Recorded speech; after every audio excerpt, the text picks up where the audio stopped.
قال اهبطا منها جميعا بعضكم لبعض عدو فإما يأتينكم مني هدى فمن اتبع هداي فلا يضل ولا يشقى. الرحمن الرحيم. الحمد لله والصلاة والسلام على رسول الله ثم أما بعد.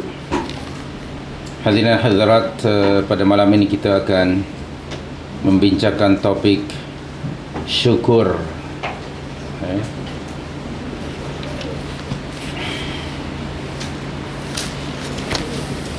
Syukur artinya berterima kasih kepada Allah yang memberi nikmat kepada kita, dan syukur seorang hamba kepada nikmat-nikmat yang dianugerahkan Allah kepadanya mesti memenuhi tiga rukun, tiga perkara. Yang pertama ialah mengiktiraf nikmat tersebut secara batinan, mengiktiraf pakai hati kita, pakai jiwa kita akan nikmat tersebut.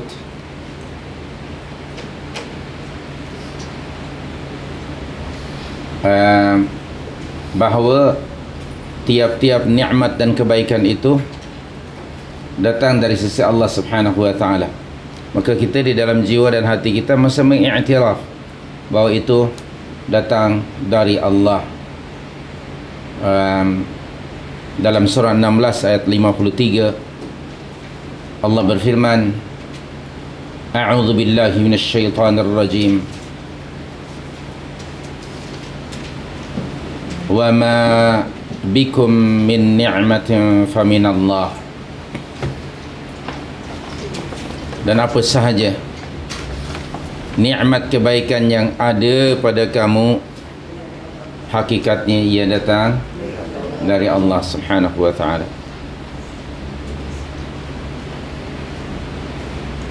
Janganlah kita punya perangai seperti Qarun yang ia tidak mengiktiraf nikmat itu dari Allah.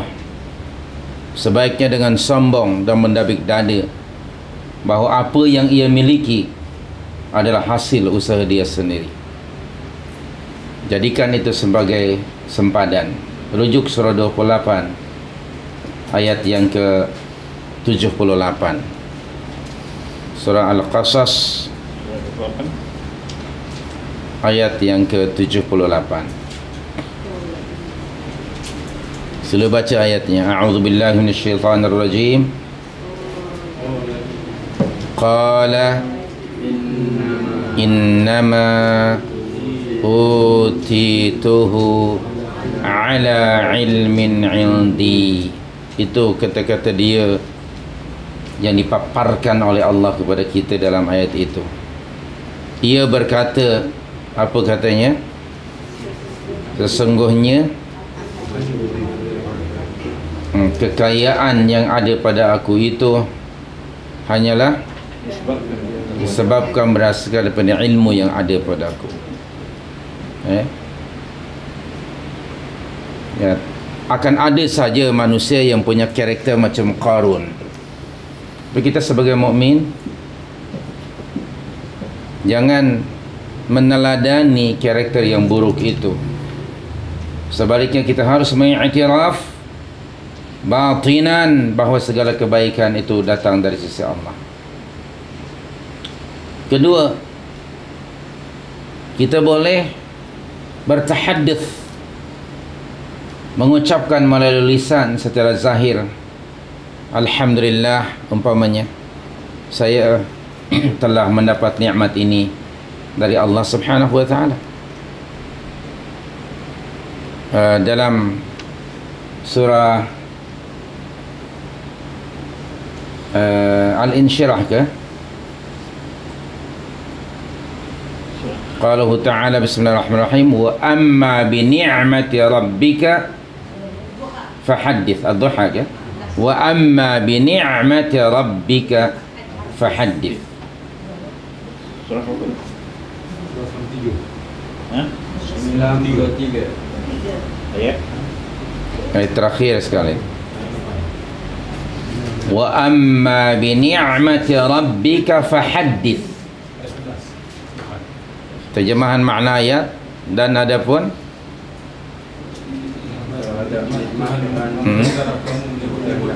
menyebut-nyebutnya.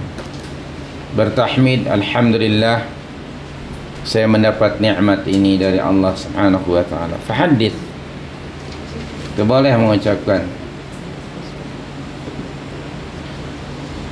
Yang ketiga, yang ketiga tentang syukur ini ialah menggunakan nikmat-nikmat tersebut untuk melakukan ketaatan. Yang ketiga, menggunakan nikmat tersebut bagi melakukan ketaatan.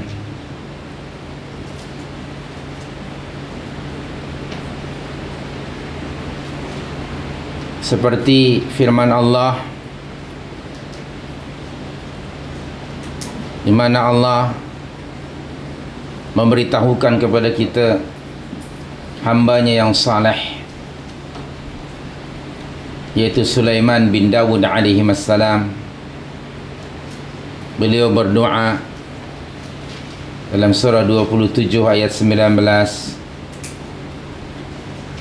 Alhamdulillah, doa itu sudah menjadi salah satu di antara doa-doa kita yang dengannya kita berdoa kepada Allah.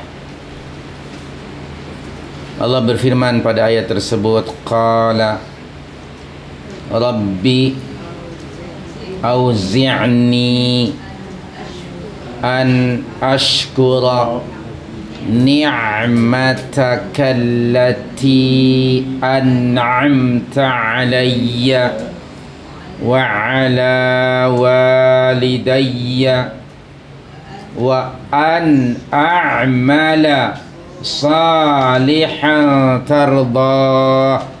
Itu ayatnya. Wa an a'mala salihan tardah wa adkhilni birahmatika fi ibadika salihin. Itu doa Nabi Allah yang mulia Sulaiman bin Dawud alaihi wassalam. Terjemahan makna ayat apa dia? Ya Allah,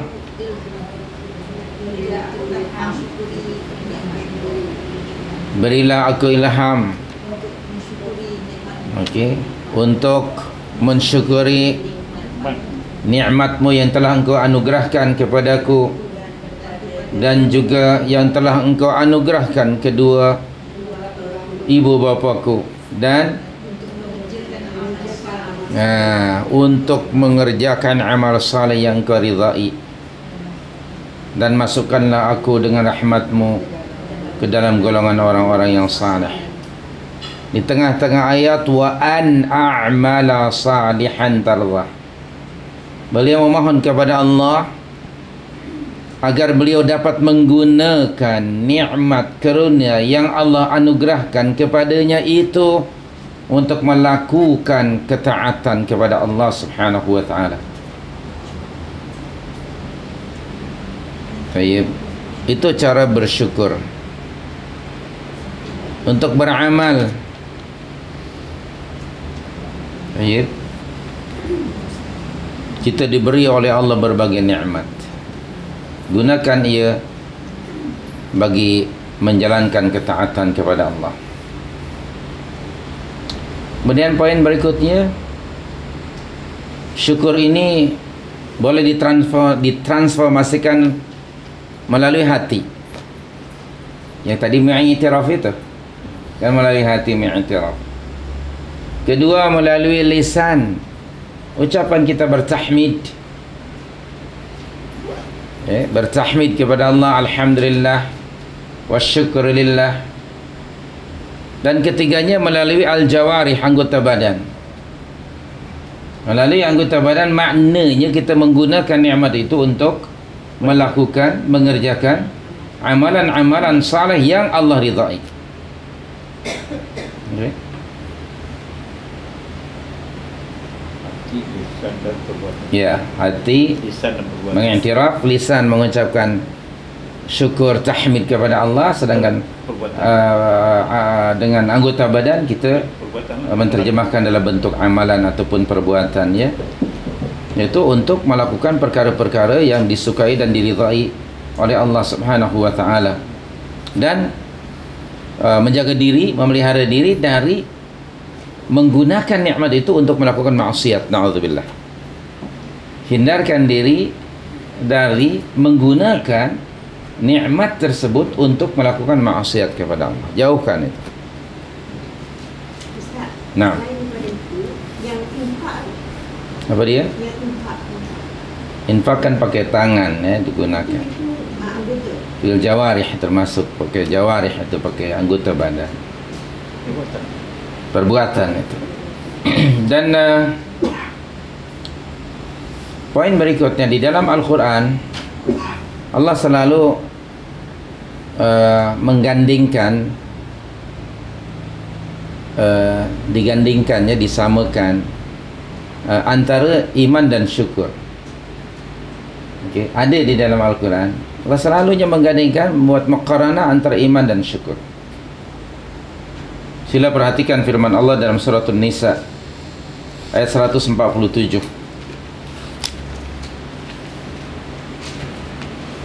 Surah yang keempat ayat 147. Qaluhu ta'ala, Bismillahirrahmanirrahim. Ma yaf'alu Allahu bi'adzabikum in syakartum wa amantum. Tengok di situ. In syakartum wa amantum wa kana Allahu syakiran alima. Mengapa Allah akan menyiksamu jika kamu bersyukur dan beriman? Dan Allah adalah Maha mensyukuri lagi Maha mengetahui. Jadi di sini Allah Subhanahu wa taala menggandingkan antara syukur, iman dan syukur. In syakartum wa amantum. Jika kamu bersyukur dan beriman, Allah tidak akan mengazab kamu. Dalam bahasa mudahnya, Allah tidak ada alasan bagi Allah untuk menyiksa kamu jika kamu selalu bersyukur dan beriman kepada Allah. Syukur dan iman akan menjadi atau akan menghalangi turunnya azab dari Allah Subhanahu wa taala. Sebaliknya, lawan daripada syukur maknanya ingratitude. Tidak bersyukur kepada Allah maknanya ingkar atau kufur. Kufur nikmat. Lawan kepada iman, ya kufur. Kufur ni akan ada dua jenis. Ada kufur i'tiqadi, lawan pada iman. Ada kufur nikmat. Kufur i'tiqadi, jika orangnya itu na'udzubillah kufur kepada Allah, ingkar, juhud akan kewujudan keesaan Allah Subhanahu wa ta'ala, lalu dia mati, na'udzubillah, maka dia akan disiksa di dalam neraka khalidan fiha selama-lamanya. Kufur nikmat tidak menjadikan orang yang mengkufuri nikmat itu keluar dari Islam, namun tetap Allah mengancamnya dengan azab. Dalam surah Ibrahim ayat 7, di hampir hujung ayat tersebut Allah berfirman, Bismillahirrahmanirrahim, wala in kafartum inna azabi lasyadid. Ya, surah 14 ayat yang ke-7. Wala in kafartum, dan jika sekiranya kamu kufur, inna azabi, sesungguhnya azabku itu amat lasyadid, amat sangat pedih dan keras, tidak terperi, keras. Kufur di situ yakni kufur nikmat, menyalahgunakan nikmat itu. Atau tadi sudah kita sebut menggunakan nikmat bagi melakukan maksiat. Itu maknanya kufur nikmat. Na'udzubillah min dzalik.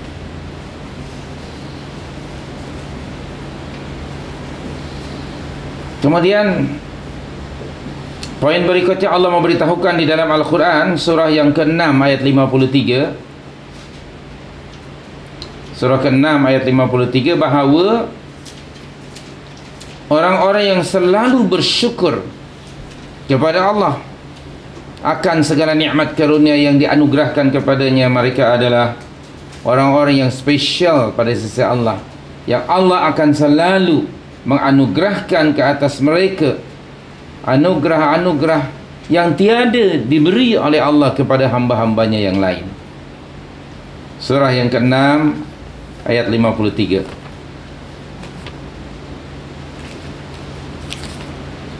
Apa bunyi ayatnya?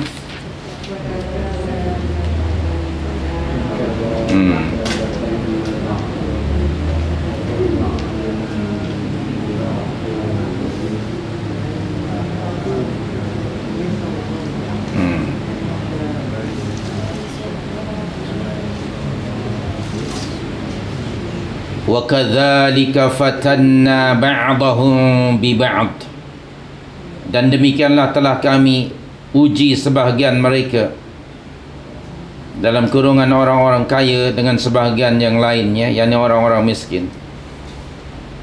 Liyaqulu, supaya orang-orang kaya itu berkata, aha ulai mannallahu alaihim min bainina, orang-orang semacam ini ke di antara kita yang diberi anugerah nikmat oleh Allah kepada mereka? Itu menghina ya. Orang-orang macam ini ke? Perkataan ini dari sudut sebab nuzul ayat ini. Orang-orang kaya yang dimaksud dalam ayat ini ialah Abu Jahal and the gang, musyrikin Makkah pada ketika itu. Dan orang-orang yang miskin, sahabat-sahabat Nabi as-sabiqun al-awwalun, seperti umpamanya Bilal bin Rabah radhiyallahu anhu, Ammar bin Yasir radhiyallahu anhu, Khabbab bin Al-Mundhir radhiyallahu anhu, dan yang lain sebagainya. Maka Abu Jahal, Al-Walid bin Al-Mughirah, Umayyah bin Khalaf, mereka menghina kepada apabila mereka berjumpa saja dengan sahabat-sahabat Rasul sallallahu alaihi wasallam, mereka akan mengatakan, aha ulai mannallahu alaihim min bainina. Itu kata-kata yang ditujukan kepada sahabat-sahabat Nabi yang miskin, tujuannya untuk menghinakan mereka, kerana mereka orang miskin dalam urusan dunia, tapi mereka telah mendapatkan minnah. Anda perhatikan di sini manna. Okay. Di dalam Al-Quran apabila ada kalimah minnatun, mim nun ada sabdu dan ta bulat, itu manna asalnya dari seperti ayat ini. Manna itu past tense verb. Manna yamunnu minnatun. Dan salah satu di antara nama Allah apa dia? Al-Mannan. Pernah dengar nama itu? Al-Mannan. Alif lam mim nun ada sabdu alif nun. Al-Mannan maknanya apa? Tuhan, yakni Allah yang memberi karunia, anugerah karunia. Dan kalau disebut mannah, al-minnah, satu anugerah yang spesial diberikan oleh Allah hanya kepada hamba-hambanya yang mukmin. Adapun nikmat, kalau disebut nikmat sudah menjadi bahasa kita, ia ada dua jenis nikmat. Ada nikmat madiyah, material, nikmat madiyah, dunyawiyah, harta, pangkat, ini yang nampak ya. ada nikmat ma'nawiyah, immaterial, seperti mendapatkan hidayah, taufiq, Ketenangan. okey, ketenangan jiwa umpamanya kan, itu disebut nikmat ma'nawiyah.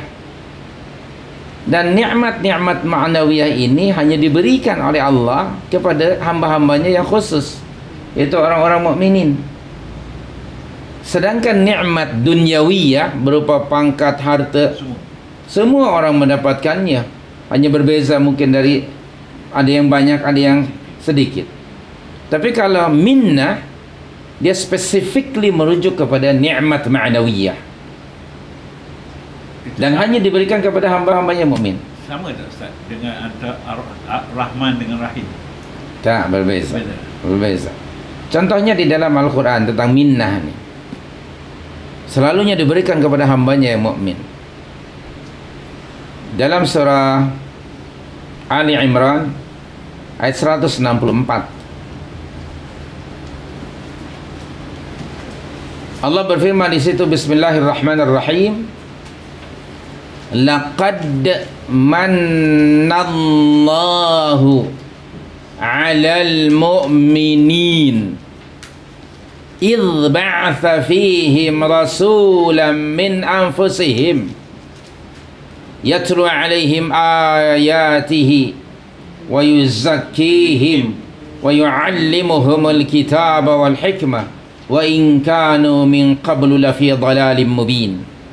Perhatikan, Allah berfirman, laqad mannallahu 'alal mu'minin. Manna di situ, sungguh Allah telah memberi apa? Nikmat karunia ke atas siapa? Orang mukmin. Pada hamba-hambanya yang mukmin. Apa nikmat karunia itu? Berupa apa? Pangkat ke? Harta ke? Nama yang besar ke? Nama yang famous ke? Tidak. Iaitu Allah mengutus kepada mereka seorang rasul. Ni'matul risalah, ni'matun nubuwah, war risalah, kerasulan. 'Alal mu'minin, khususnya kepada orang mukmin. Itu semuanya nikmatnya nikmat ma'nawiyah, bukan nikmat maddiyah. Nah, jadi sekali lagi, kalau disebut an'amta alaihim dalam surah Al-Fatihah, an'ama Allah, okey, ada dua jenis nikmat di situ. Tapi kalau minnah, dia khusus, yang bersifat immaterial. Dan Allah menganugerahkan nikmat atau anugerah syukur ini hanya kepada hamba-hambanya yang mukmin saja. Maka ahlus syukri, orang-orang yang selalu bersyukur kepada Allah, akan mendapatkan minnah yang khasah, yang spesial. Dan mereka adalah orang-orang yang dikhususkan oleh Allah mendapatkan minnah. Tadi di dalam surah 4 ayat 100 berapa tadi? Sebelum ini surah 6 ayat 53. Betul? Dalam surah 6 tadi 53 Allah berfirman, tengok hujung ayat, alaisallahu bi'a'lama bisyakirin. Pada muka surah 195 tadi, jawaban dari Allah, Allah subhanahu wa ta'ala merad. Rad itu maknanya menjawab atau bermakna menyelar, ya, menyanggah. Rad bermakna Allah menyanggah pandangan orang-orang kaya yang menghina orang-orang miskin di kalangan sahabat Nabi dengan firman-Nya, alaisallahu bi'a'lama bisyakirin. Ini sanggahan Allah kepada orang-orang kaya pada ketika itu, yakni orang musyrikin Arab. Tidakkah Allah lebih mengetahui tentang orang-orang yang bersyukur kepadanya? Berarti ini satu pengiktirafan dari Allah bahawa ahlus syukri, orang yang bersyukur kepada Allah, adalah orang-orang yang spesial pada sisi Allah. Apa syukur yang dimaksudkan di situ? Al-imanu biwahdaniyatillah, beriman kepada keesaan Allah. Wal imanu binubuwwati Muhammad sallallahu alaihi wasallam. Mereka beriman kepada kenabian kerasulan Muhammad sallallahu alaihi wasallam. Itu yang dimaksudkan dengan minnah. Maka orang-orang itu orang-orang yang dikhususkan oleh Allah. Alaihissallahu bi'a'lama bisyakirin. Jadi syukur di situ bermakna beriman kepada wahdaniyatullah.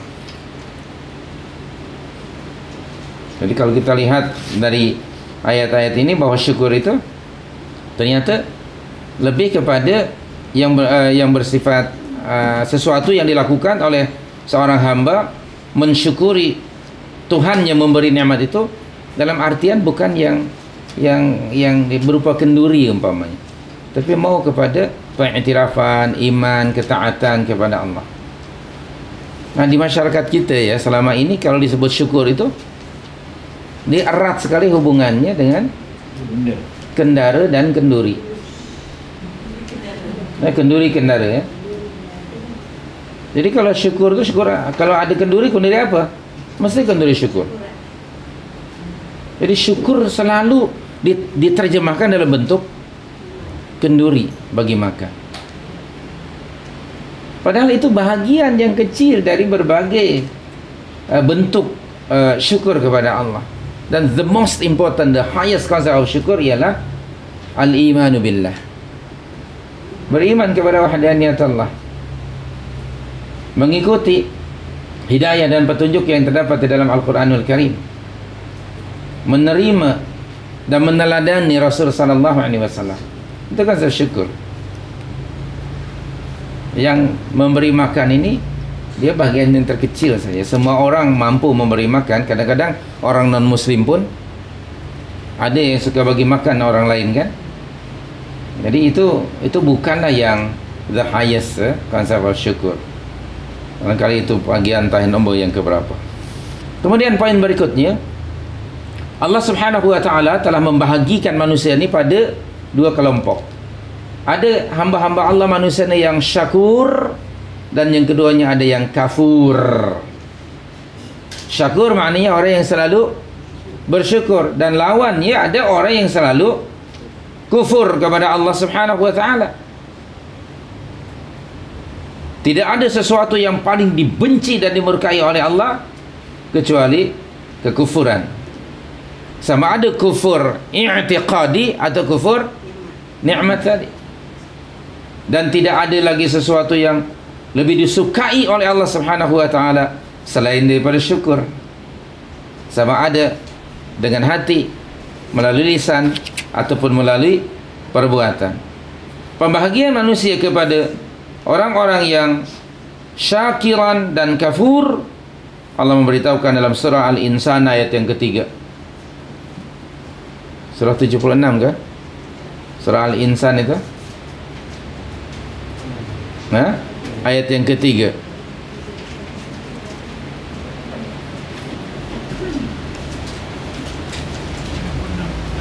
Baca ayatnya.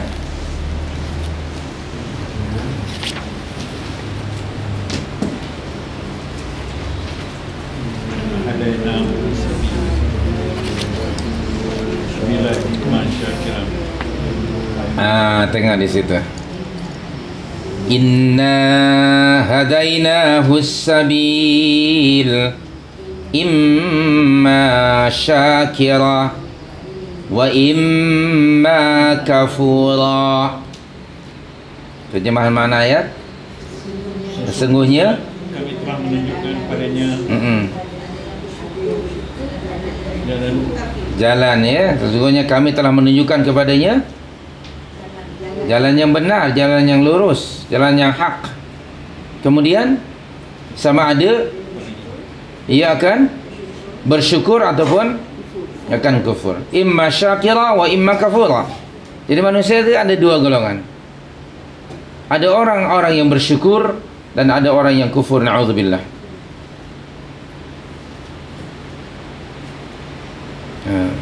Bila kita membaca ayat ini, ya perhatikan diri kita berada di mana.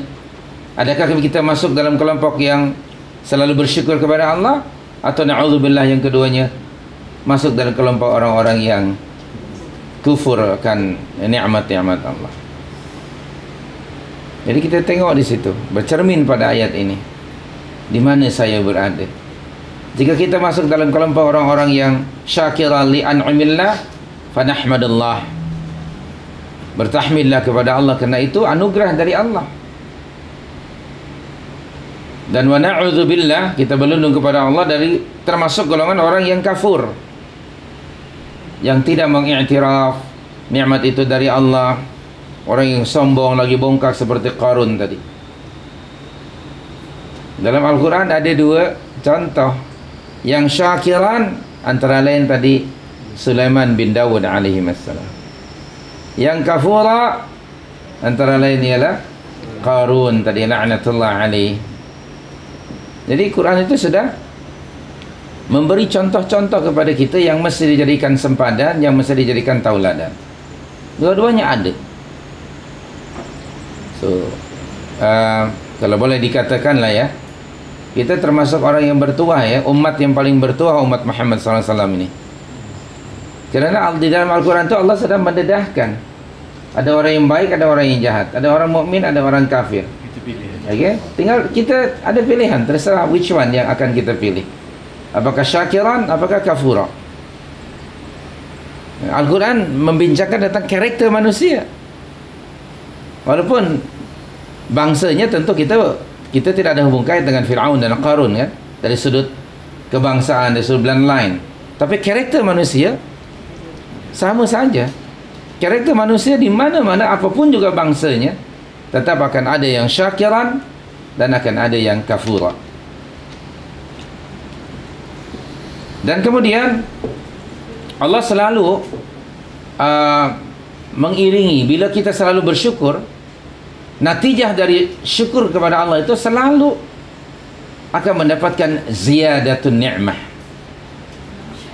Nah, pertambahan nikmat dari Allah itu sangat bergantung kepada syukur kita. Sebaliknya, nuqsanun ni'mah, kurangnya nikmat atau bahkan mungkin hilangnya nikmat kerana mungkin kurang bersyukur.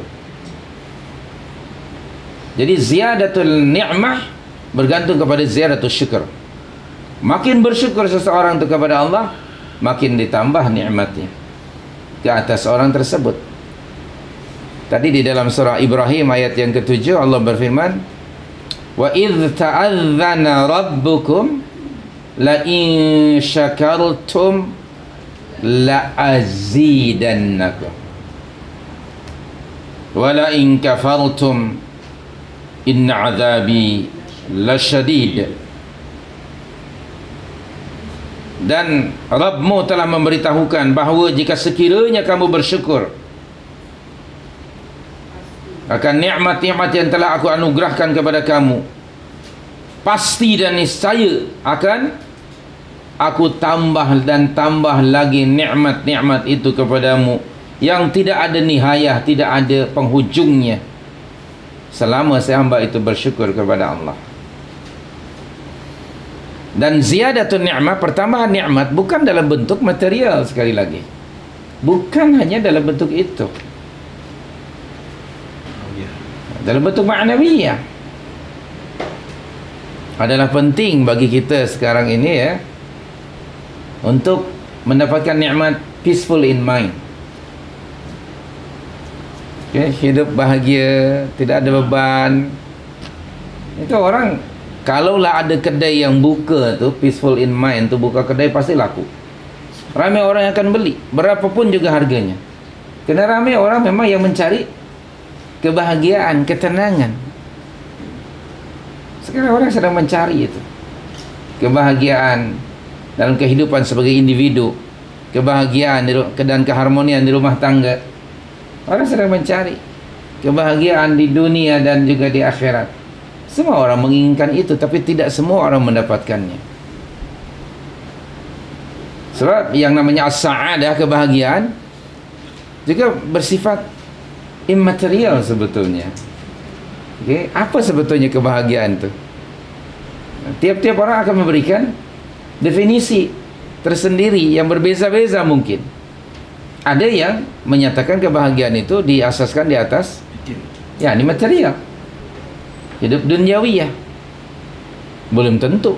Ternyata ada orang juga yang susah tidur, ya, walaupun banyak uang. Ternyata tidak tenang hidupnya. Rumahnya pagarnya tinggi itu dan ini, tetap saja dia pun tak boleh tidur. Bahkan minta lagi dipagar rumahnya. Saya pernah diminta oleh orang untuk memagar rumah dia. Saya kata, rumah Anda kan sudah pagarnya sudah ada tinggi begitu, lebih tinggi dari badan saya. Nak pagar apa lagi? Rupanya ada jenis pagar yang immaterial pagar, pakai garam ya. Pakai garam. Saya kata, pakai jarum. saya tak pernah dengar orang memagar pakai garam. Biasanya pakai besi ya, pakai batu, pakai kayu. Ini pakai garam. Ini aneh bin pelik. Okey. Orang ingin mendapatkan ketenangan, minta pula bagi ayat-ayat Al-Quran. Saya susah tidur, jiwa selalu gelisah. Allahu Akbar Karim ya. Ada ayat-ayat yang di dalam Al-Quran, orang-orang yang selalu gelisah segitu. Kenapa? Jadi jiwanya ternyata banyak uang pun tidak ada ketenangan. Na'udzubillah. Jadi di sini selalulah bersyukur kepada Allah, niscaya Allah akan menambah lagi nikmat-nikmat tersebut sebagai satu jaza dari Allah kepada orang-orang yang syakiran li'an'amillah, yang selalu bersyukur kepada Allah Subhanahu wa taala. Dan Allah akan memberi tambahan itu sebanyak mana si hamba itu bersyukur kepada Allah, sebanyak itulah tambahan-tambahan itu akan dibagi oleh Allah Subhanahu wa taala, dan tidak akan ada penghujungnya. Selama mana kita tidak boleh berhenti bersyukur. Jangan tanya sehingga bila saya mesti bersyukur kepada Allah. Seperti juga orang selalu bertanya juga, hingga bila aku mesti sabar? Subhanallah, ini karena tidak ada limitnya. Antara syukur dan sabar itu tidak ada limitnya. Sehinggalah ajal kematian datang, habislah di situ bagi orang tersebut. Nah, bagi keluarga belum berakhir kan, tetap saja harus sabar mengucapkan kalimat istirja'. Orang-orang yang apabila ditimpa dengan musibah, dia akan mengatakan inna lillahi wa inna ilaihi raji'un. Jadi sekali lagi dia tidak ada limitnya. Dalam konteks umpamanya bersyukur, menjalani ketaatan, apa ada pencennya menjalankan ketaatan kepada Allah? Tidak ada. Wa'bud rabbaka hatta ya'tiyakal yaqin. Surah 15 ayat yang terakhir sekali itu. Ayat 69 kan? Wa'bud rabbaka hatta ya'tiyakal yaqin. Surah 15 ayat yang terakhir sekali. 99 ya. Surah 15 ayat 99.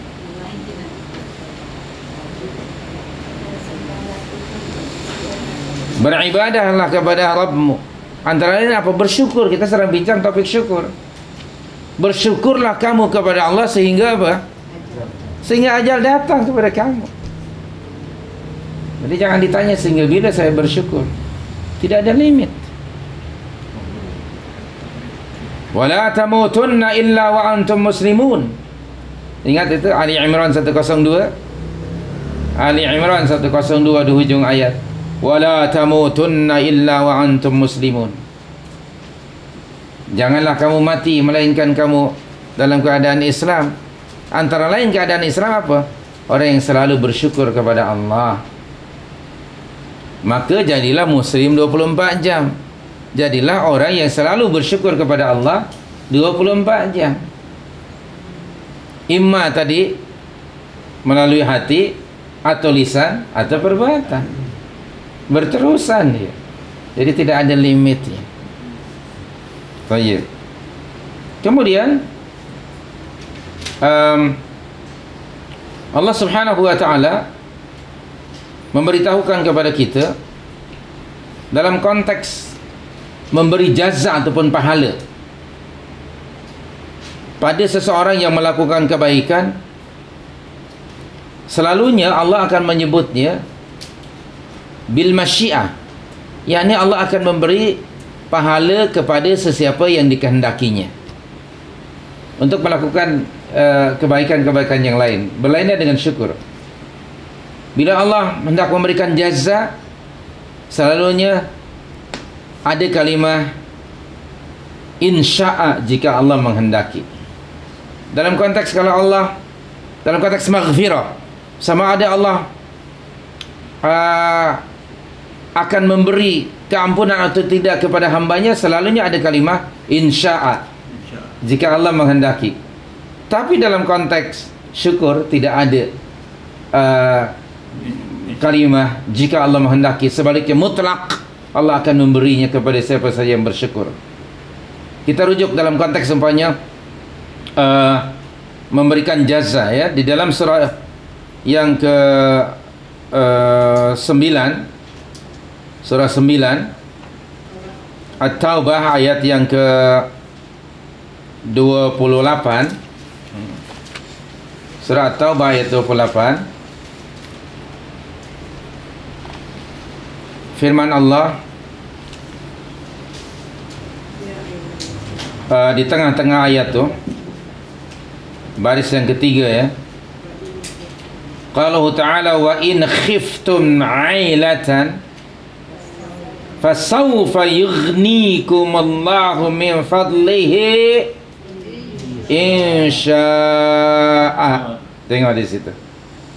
Dan jika kamu bimbang menjadi miskin, maka Allah nanti akan memberi kekayaan kepadamu dari karunia-Nya jika Dia menghendaki. Itu dari kalimah, ada kalimah insya'a itu. Insya'a. Jika Dia menghendaki, sesiapa saja juga yang dikehendakinya, ya. Demikian juga dalam konteks memberi keampunan. Dalam surah Al-Maidah ayat 40, surah 5 ayat yang ke-40, perhatikan firman Allah di sini.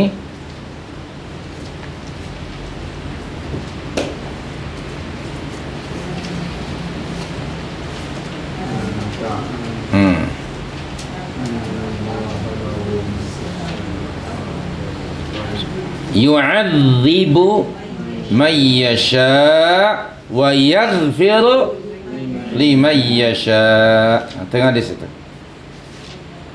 Dia, yakni Allah Subhanahu wa taala, akan menyiksa sesiapa yang dikehendakinya, na'udzubillah, dan diampuninya bagi sesiapa yang dikehendakinya. Jadi memberi keampunan itu bergantung kepada masyiah, kehendaknya. Kita bergantung kepada kehendak Allah Subhanahu wa taala. Demikian juga dalam konteks taubat. Okey, Allah akan menerima taubat seseorang itu bagi sesiapa yang dikehendakinya dalam surah 9 ayat 15. Surah 9 ayat 15. Muka surat 280. Di tengah-tengah ayat Allah berfirman, bismillahirrahmanirrahim, wa yatubullahu ala man yasha, dan Allah akan menerima taubat orang yang dikehendakinya. Tetapi dalam hal syukur, dia tidak ada kalimat dikehendakinya, tapi mutlak Allah akan memberikan jaza atau balasan yang baik kepada hamba-hambanya yang selalu bersyukur. Tidak disebut kepada sesiapa yang dikehendakinya, tapi secara mutlak dalam surah Ali Imran ayat 145. Ali Imran 145. Muka surat 100, di hujung ayat. Hujung ayat itu. Apa bunyi ayatnya?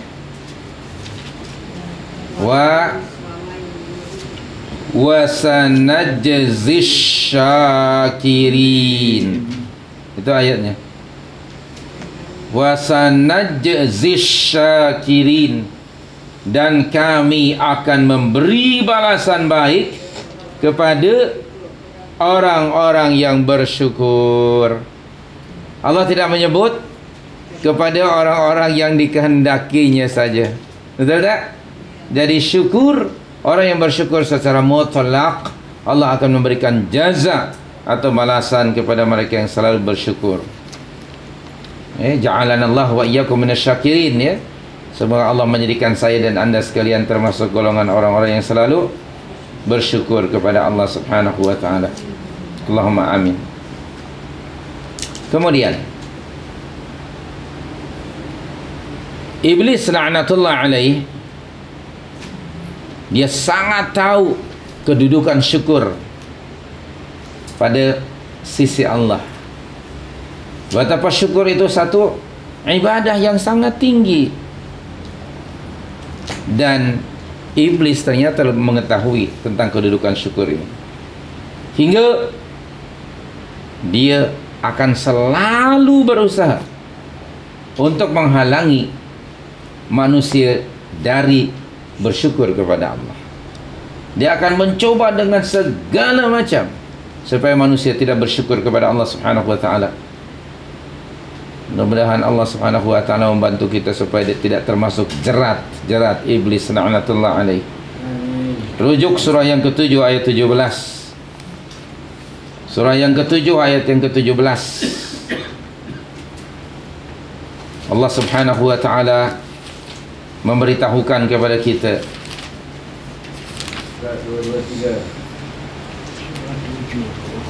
blueprint atau agenda yang dibuat oleh Iblis la'natullah alaih untuk menyelewengkan manusia dari jalan yang benar, supaya mereka menyimpang dari jalan yang benar. Tengok di sini, ya, Allah memberitahukan agenda Iblis untuk menyesatkan manusia. Dia kata menurut firman Allah, bismillahirrahmanirrahim, thumma, kemudian, la'atiyannahum min baini aidihim, pasti saya akan mendatangi mereka, wahai Allah, manusia ini, sama ada di hadapan mereka, atau dan juga bukan atau dan, wa min khalfihim, dari belakang mereka, wa an aimanihim, dari sebelah kanan mereka, wa an syama'ilihim, dari sebelah kiri mereka. Tengok para jamaah yang dirahmati Allah, hampir tidak ada arah yang mengelilingi kita melainkan di sana ada syaitan untuk selalu menyelewengkan manusia daripada jalan yang benar. Na'udzubillah min dzalik. Lalu di hujung ayat apa? Wala tajidu aktsarahum syakirin. Betul tak? Wala tajidu aktsarahum syakirin. Dan engkau, wahai Allah, tidak akan mendapati kebanyakan manusia bersyukur kepadamu. Berarti syaitan di sini dia tahu tentang kedudukan syukur itu. Tengok betapa seriusnya agenda yang dibuat oleh Iblis untuk menyesatkan manusia. Usaha dia dibagi tahu kepada Allah, ini dia blueprint dia. Dan saya akan datangi manusia dari berbagai arah, sehingga engkau ya Allah tidak akan mendapati kebanyakan hambamu bersyukur kepadamu. Maknanya yang bersyukur kepada Allah jumlahnya minority, sedikit. Yang paling ramai yang kufur kepada Allah, yang ingratitude terhadap nikmat Allah. Itu yang paling ramai. Na'udzubillah min dzalik. Dan lihat realiti manusia hari ini, nampak tak kejayaan iblis? Sangat nampak. Dalam konteks orang yang beragama memeluk Islam dan agama yang lain, mana yang lebih ramai? Ya, orang-orang kufur, orang kafir lebih banyak dan orang musyrik. Jumlah penduduk manusia sekarang ini berapa bilion di atas muka bumi? 5 or 6 billion?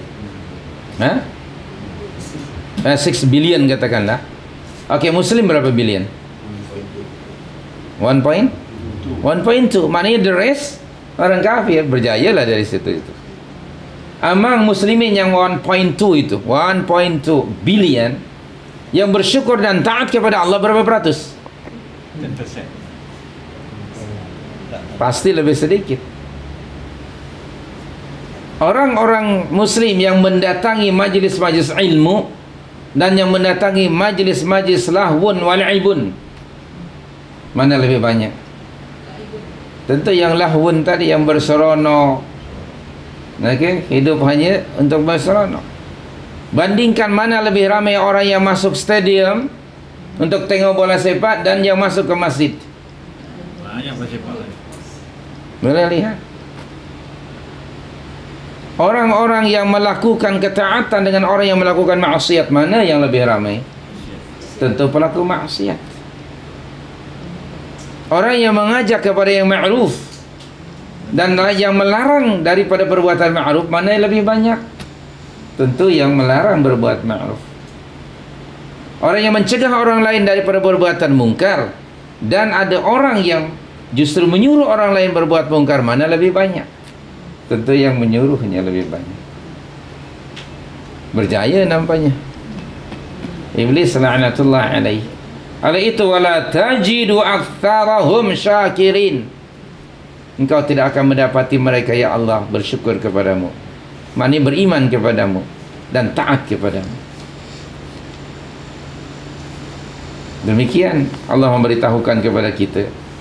Berarti iblis itu mengetahui tentang kedudukan syukur pada sisi Allah Subhanahu wa taala. Oleh itu, ekoran daripada pernyataan tadi, memang sedikit sekali hamba-hamba Allah yang selalu bersyukur. Perhatikan surah Saba, surah 34 ayat 13. Wa qalilum min ibadiyasy syakur. Saya akan baca tengah-tengah ayat itu. Bismillahirrahmanirrahim. I'malu ala Dawud syukra. Dan di hujung ayat, wa qalilum min ibadiyasy syakur. Terjemahan makna ayat, beramallah, bekerjalah wahai keluarga Daud untuk bersyukur kepada Allah. Tadi kita sudah sebut, salah satu cara bersyukur ialah menggunakan anggota badan. Betul tak? Menjalani ketaatan. Jadi syukur itu dalam bentuk beramal, berbuat, melakukan sesuatu untuk memberi manfaat kepada diri, keluarga dan orang ramai. Dan kemudian di hujung ayat apa? Wa qalilum min ibadiyasy syakur. Dan sedikit sekali dari hamba-hambaku yang bersyukur. Berarti yang paling banyak yang kufur. Nah, sekarang kita tengok diri kita. Adakah kita masuk yang sedikit itu ataupun yang banyak, yang ramai? Nah, tengok sekarang lepas baca ayat ini, ya Rabb, di mana saya letaknya? Di mana letak saya? Semua aktiviti. Semua aktiviti. Ya, semua aktiviti, ya. Kehidupan itu sendiri. Okay? Sebab agama kita tidak memisah-misahkan antara aktiviti-aktiviti harian. Cuman ada yang memang yang mahdhah, ada yang ghairu mahdhah. Okay? Jadi bersyukur kepada Allah itu kalau ia menggunakan anggota badan bukan hanya salat. Apa saja yang kita lakukan, pastikan aktiviti harian kita itu menerjemahkan syukur kita kepada Allah. Antara lain umpamanya, ya, Nabi SAW bersabda dalam hadis yang sangat masyhur, gunakan 5 perkara, 5 keadaan sebelum datang 5 yang lain. Yang pertama, masa hidupmu sebelum masa matimu. Syukuri nikmat hidup itu. Hidup itu nikmat. Coba kita bersyukur. Bagaimana cara mensyukurinya? Sibukkan diri, gunakan kehidupan untuk melakukan perkara-perkara yang baik. yang saleh, baik untuk diri sendiri, keluarga, atau masyarakat. Kita harus mula dari diri sendiri dahulu, baru untuk keluarga, dan barulah untuk orang ramai. Okay? Nabi menyatakan umpamanya setelah, of course, untuk diri sendiri itu fardu ain istilahnya kan. Setiap muslim tentu akan melakukan ketaatan kepada Allah Subhanahu wa taala. Tapi di sana ada aktiviti-aktiviti yang lebih bermanfaat untuk orang ramai dan pahalanya lebih besar. Rasulullah ada menyatakan, khairun nasi anfa'uhum linnas. Sebaik-baik manusia ialah orang yang hidupnya memberi manfaat untuk orang lain. Sebaik-baik orang ialah orang yang bermanfaat untuk orang lain. Lakukan sesuatu bukan hanya untuk diri sendiri, untuk orang lain. Okey. Ya, seandainya contoh ya, orang Jepun namanya Toyota ataupun namanya Mazda, kalaulah mereka beriman, apa yang mereka buat dalam bentuk kendaraan, Masya Allah banyak sekali pahalanya itu. Betul tak? Kerana dia telah memudahkan kita untuk menuju destinasi yang kita tuju kemanapun juga. Subhanallahil karim. Orang proton misalnya sekarang. Saya contoh, apa saja yang kita lakukan itu mesti memberi manfaat kepada orang lain. Ketika ada ungkapan dalam bahasa Melayu, jasamu dikenang. Jasa untuk diri sendiri ke? Kalau orang berbuat untuk diri sendiri, siapa yang akan mengenang? Tidak ada. Jadi siapa yang akan dikenang tadi jasanya? Orang yang berbuat untuk manfaat orang lain, untuk masyarakat, barulah akan dikenang. Subhanallahil karim. Itu amalan. Selama ini kadang-kadang kita ada salah faham. Melakukan ketaatan kebaikan itu dia syok sendiri, untuk diri sendiri saja. Itu jelas, itu tidak perlu ditanya, tanpa perlu diragukan. Setiap individu mesti melakukan kebaikan. Tapi kita mesti melakukan sesuatu itu yang memberi manfaat untuk orang lain. Baik. Gunakan masa hidup pun sebelum mendatang masa matimu. Antara lain apa? Gunakan masa sehatmu sebelum datang masa sakit. Sehat itu nikmat. Nah, bersyukur kepada Allah, mensyukuri nikmat sehat, menggunakannya untuk melakukan perkara-perkara yang disukai dan diridhai oleh Allah. Sama ada apa yang dilakukan itu memberi manfaat pada diri sendiri, keluarga atau masyarakat, tetapi apa yang dilakukan itu diridhai oleh Allah. Okey? Itu konsep syukur. Mengkufuri nikmat sehat artinya apa? Orang yang sehat tetapi dia selalu melakukan maksiat kepada Allah. Ada tak orang yang sehat tapi melakukan maksiat? Ramai. Terlalu ramai. Na'udzubillah min dzalik, ya. Hah? Ya, apalagi yang sehat. Ada kesehatan tapi dia misused untuk melakukan maksiat. Oh, terlalu ramai. Terlalu ramai.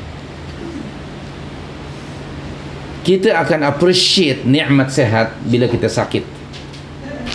Betul tak?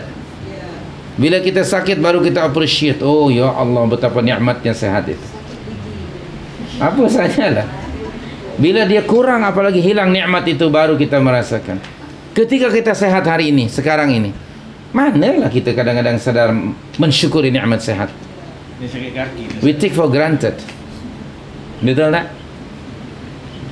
Siapa di antara kita yang appreciate nikmat punya gigi? Hanya mereka yang sakit gigi saja atau yang tak ada gigi, baru dia appreciate nikmat itu. Betul? Ya, bagi kita yang punya gigi 50 tahun, 60 tahun, we take for granted. Bila gigi sudah gugur, barulah ya Allah nikmat. Susahnya nak makan. Nak makan itu, nak makan ini, betul? Subhanallah itu. Bila kita sakit gigi sebatang aja, komplainnya kepada Allah. Oh my God, why me? Why not my neighbor? Tengok tu kalau dia sakit gigi. 50 tahun Allah kata aku bagi engkau gigi tidak pernah sakit. Baru sebatang you complain to me, seolah-olah aku tak pernah memberi kebaikan kepada kamu. Wahai manusia, yang kufur kepada nikmat Allah. Baik. Maka kadang-kadang ada hamba Allah dibagi sakit, dia makin hampir kepada Allah. Kenapa? Sebab dia sedang mengappreciate nikmat itu. Kadang-kadang ada orang lebih hampir dan dekat kepada Allah semasa dia susah dan sakit.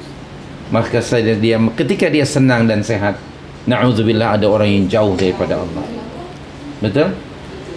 Orang yang jatuh bankrupt selalunya dekat kepada, oh my God, kalau engkau kembalikan hartaku, pasti aku akan memberikan sumbangan infak itu dan ini. Dulu masa dia loaded, ada ingat? Tidak ingat. Sama sekali tidak ingat. Na'udzubillah min dzalik. Jadi itu gunakan sehat. Allah memberi kepada kita nikmat apa? Ilmu. Nikmat ilmu. Syukuri. Bagaimana cara mensyukurinya? Amalkan ilmu itu, praktikkan dan sebarkan, ajarkan orang lain. Itu caranya kita bersyukur. Allah memberi kepada kita apa? Harta. Syukuri. Allah yang memberikan nikmat harta itu. Bagaimana caranya? Satu, penuhi dulu untuk kepentingan diri, dan keduanya infakkan fi sabilillah.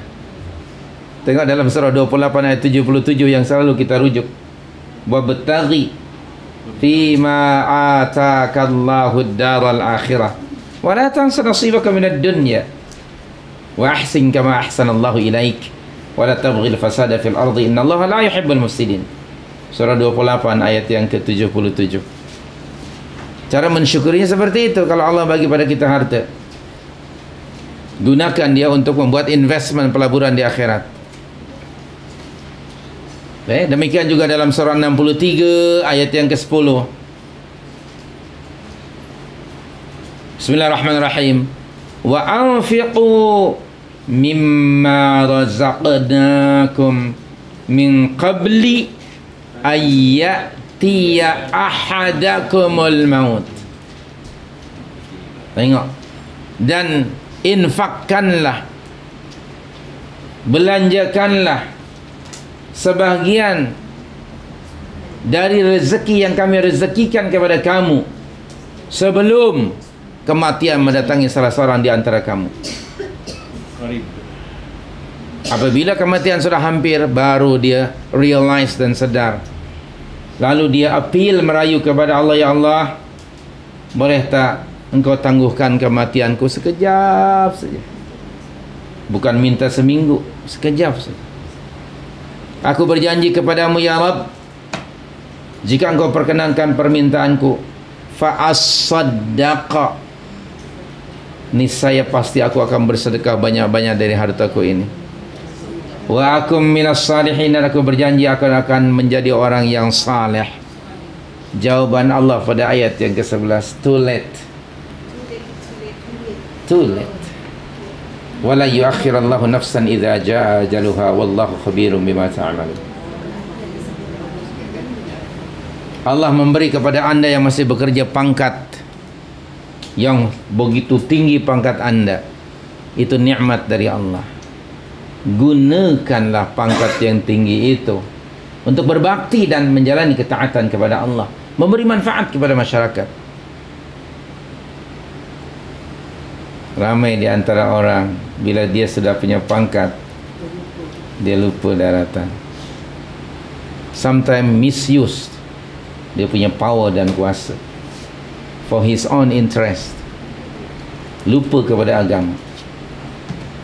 Yang normal dan ramai, bila dah pencen barulah nak ingat pada agama, ingat pada Allah. Jangan-jangan sudah too late. Kan sudah biasa orang kalau hendak pencen, kalau ditanya apa yang akan anda lakukan lepas pencen, apa jawaban yang standard? Aku akan memperbanyakkan amal ibadah. Standardnya macam. Baik. Dia sudah tidak punya apa-apa. Beramalnya untuk syok sendiri. Ketika dia punya pangkat dan digunakan pangkat itu untuk menyebarkan kebenaran, diikuti oleh orang ramai, dia akan mendapat pahala banyak sekali. Sangat banyak dia. Seramai orang yang mengikuti dia, seramai itulah dia mendapat pahala, sebanyak itulah dia pahalanya. Tapi kebanyakan orang, kecuali mereka yang dirahmati oleh Allah, ketika punya pangkat, sombong kepada manusia dan kepada Allah. Orang yang punya pangkat, katakanlah dia sebagai satu contoh, saya pernahlah ada aktiviti di satu kementerian. Bila saya datang ke Surau tu, di kementerian itu, KSU sudah duduk di situ. KSU-nya Datuk Fulan itu. Maka yang lain pun datang, yadkhuluna surau afwaja. Kena melihat siapa? KSU ada di situ. Contoh yang baik. Man sanna fil islami sunnatan hasanah falahu ajruha wa ajru man amila biha. Kama qala Rasulullah. Siapa yang memberikan contoh yang baik di dalam Islam, baginya pahala dan pahala seramai orang yang mengikutinya tanpa mengurangi pahala mereka sedikit pun. Subhanallahil karim. Saya nak bagi tahu, orang punya pangkat bila dia melakukan kebaikan, pengaruhnya kuat. Katalah dia sudah tidak lagi jadi KSU, sudah jadi orang pencen. Duduk sekalipun dari masjid, adakah orang yang akan mengikutinya? Maka kalau anda yang hendak berbuat kebaikan ketika anda punya pengaruh, when you become someone, please gunakan itu sebelum you become Safwan. Baik. Saya tidak punya pengaruh kemana-mana. Orang besar selalunya akan diikuti. Seorang Perdana Menteri atau Presiden di sebuah negara, kalau dia melakukan kebaikan, milian ataupun jutaan manusia akan selalu mengikutinya. Masya Allah. Pahalanya itu sistem multi-level marketing, dia akan dapat banyak. Subhanallah. Karena orang ramai selalunya kan akan merujuk kepada orang besar kan, kepada ketuanya ataupun kepada contohnya orang besar. So Allah lah, sistem multi-level ni Allah dah buat. Yes, sudah ada, of course. Itu sunnah Nabi, tadi saya sebutkan hadisnya.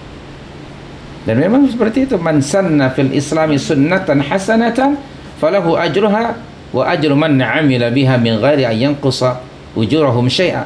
Sebaliknya, wa man sanna sunnatan sayyi'atan, barang siapa yang beri contoh yang buruk lalu diikuti oleh orang ramai, maka baginya dosa dan dosa seramai orang yang mengikutinya. Hati-hati jadi orang besar ini. Baik. Jadi orang besar boleh dapat besar pahalanya, boleh pula mendapat besar dosa. Dalam sebuah hadis itu Rasulullah ada menyatakan yang 7 golongan yang akan mendapat perlindungan dari Allah pada hari kiamat kan. Yang pertama sekali ialah imamun adilun, pemimpin yang adil. Dan termasuk orang yang akan dihumbankan ke dalam neraka pertama kali juga seorang pemimpin. Maka jadi seorang pemimpin itu kakinya selangkah lagi nak masuk syurga dan selangkah lagi masuk neraka. Setengah langkah. So jadi seorang pemimpin. Maka itu para ulama as-salafus salih, mereka tidak pernah berebut-rebut untuk menjadi pemimpin, karena mereka tahu konsekuensinya pada hari akhirat nanti. Saya akan baca satu hadis ya, dalam dua kitab Sahih Bukhari dan Muslim dari Nabi sallallahu alaihi wasallam, annahu qama hatta tafattarat qadamah. Ini dari Aisyah radhiyallahu anha memberitahukan bahawa Nabi sallallahu alaihi wasallam beliau menunaikan salatul lail, qiyamul lail atau tahajud, panjang dan lama sekali salatnya, hingga kedua kaki beliau bengkak. Lamanya berdiri mengakibatkan perjalanan aliran darah itu tidak lancar sehingga bengkak. Lalu dikatakan kepadanya, istrinya Aisyah bertanya, ataf'alu hadha wa qad ghafara Allahu laka ma taqaddama min dhanbika wa ma ta'akhkhar. Ya Rasulullah, kenapa anda lakukan ini sehingga anda seperti ini? Kedua kaki anda nampak bengkak, padahal kan Allah sudah memberitahukan kepada anda di dalam Al-Quran bahawa Allah telah mengampunkan dosa-dosa anda jika anda berdosa ya Rasulullah, sama ada yang telah lalu ataupun yang akan datang. Itu dalam surah 48 ya, ayat yang kedua. Lalu apa jawaban Rasul? afala akuna 'abdan syakura. Wahai Aisyah, sekalipun Allah sudah memberitahukan dalam surah 48 ayat yang kedua bahawa Allah sudah mengampunkan dosa-dosaku dan kesalahanku, kalau aku melakukan kesalahan baik yang telah lalu atau yang akan datang, tidak patutlah aku menjadi seorang hamba yang selalu bersyukur kepada Allah. Tengok, Nabi SAW menjadi manusia yang syakur. Allahu Akbar, sallallahu alaihi wasallam. Bagaimana kalau kita yang mendapat itu? Allah kata, brothers and sister, don't worry, you punya dosa-dosa dan kesalahan I sudah write up, habiskan semuanya. What are we going to do? Maka kita akan relax dan kita berhenti dari melakukan apa-apa, kan? What's wrong? Bahkan barangkali akan melakukan dosa. Betul? Na'udzubillah dan maksiat. Kenapa? Sebab Allah sudah write up. Na'udzubillah. That is why kita tak pernah dapat. Dia tahu sebab kualiti kita. Oleh itu kita berdoalah kepada Allah Subhanahu wa taala, ya. Seperti di dalam Musnad Imam At-Tirmidzi bahawa Nabi berkata kepada Mu'adz bin Jabal radhiyallahu anhu, wahai Mu'adz, wallahi inni la uhibbuk, demi Allah aku sayang kepadamu. Fala tansa an taqula dubura kulli salat, jangan lupa selepas selesai salat kamu membaca doa, Allahumma a'inni ala dzikrika wa syukrika wa husni ibadatik. Jangan lupa membaca itu. Allahumma ya Allah, a'inni, bantulah saya, tolonglah saya, ala zikrika, agar saya sentiasa mengingatimu, ala zikrika wa syukrika, dan selalu saya bersyukur kepadamu atas nikmat-nikmat yang telah engkau anugerahkan kepadaku, wa husni ibadatik, dan agar saya selalu memperbaiki ibadah saya. Jadi bukan hanya memperbanyak, memperbaiki ibadah, nilai-nilai ibadah itu supaya selari dengan contoh dari Nabi sallallahu alaihi wasallam. Demikianlah ayat-ayat Al-Quran dan sunnah nabawiyah tentang syukur ini. Orang yang selalu kesimpulannya mengiktiraf segala nikmat itu datang dari Allah, maka akan orang itu bersyukur kepada Allah. Orang yang lupa bahawa nikmat datang dari Allah, percayalah dia tidak akan bersyukur kepada Allah. Dia akan mendabik dada seperti Qarun tadi. Selalulah kita mengiktiraf dan berkatalah atau berdoa kepada Allah, ya Allah, Engkau telah anugerahkan kepadaku nikmat yang begitu banyak sekali, namun rasa syukurku kepadamu sangat sedikit. Bantulah saya, ya Allah, agar saya sentiasa mensyukuri nikmat-Mu itu. Pada apa saja nikmat Allah yang diberi kepada kita terlalu banyak. Dan jika anda dan saya, kita semua mencoba dan merekodkan dan mencatatkan nikmat-nikmat yang Allah anugerahkan kepada kita, niscaya kita tidak akan mampu melakukannya.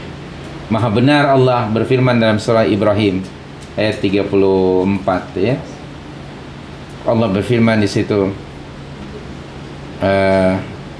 wa ataakum min kulli ma sa'altumu wa in ta'uddu ni'matallahi la tuhsuha. Surah Ibrahim ayat 34. Betul tak Cinik ayat itu? Wa ataakum min kulli ma sa'altumu wa in ta'uddu ni'matallahi la tuhsuha.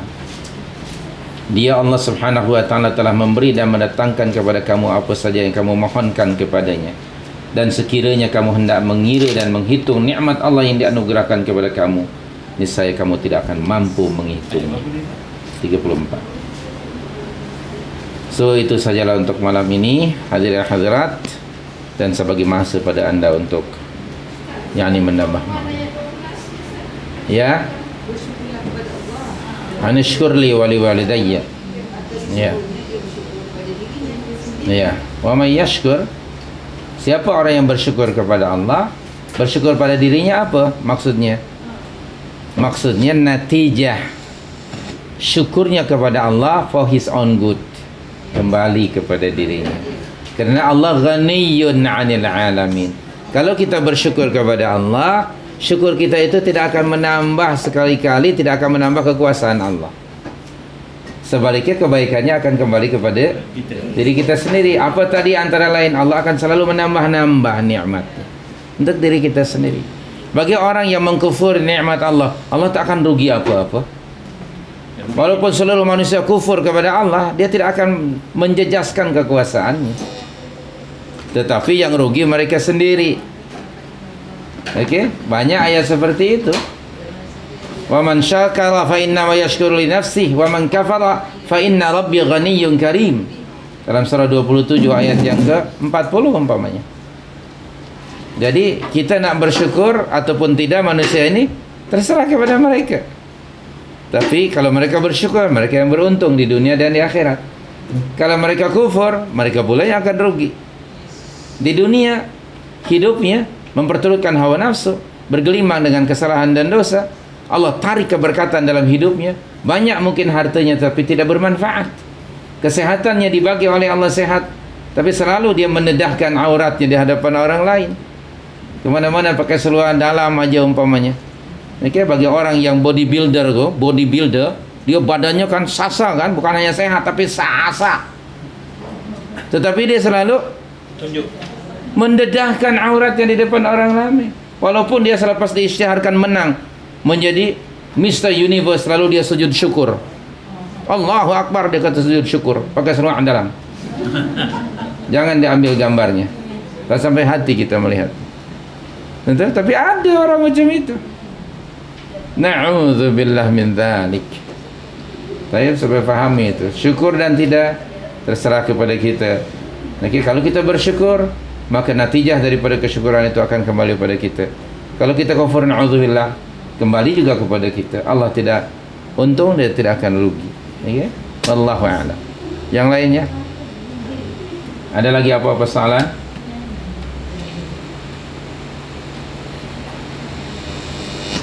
Abdul Rahman, Tuan Haji Maram tak ada. Terima kasih kerana tidak menyoal, so kita boleh coba berhenti. Okey, wallahu a'lam. Sekali lagi kita mohon kepada Allah, semoga Allah menjadikan kita semuanya termasuk golongan hamba-hamba Allah yang selalu bersyukur kepada Allah Subhanahu wa taala. Allahumma amin. Dan semoga kita selalu insaf dan sedar bahawa segala kebaikan yang ada pada diri kita sebenarnya ia datang dari Allah, dan itu sebagai dugaan dan ujian. Ada orang yang lulus dan ada orang yang lolos. Yani wal'iyadzu billah. Terima kasih. Aqulu qali hadza wa astaghfirullah.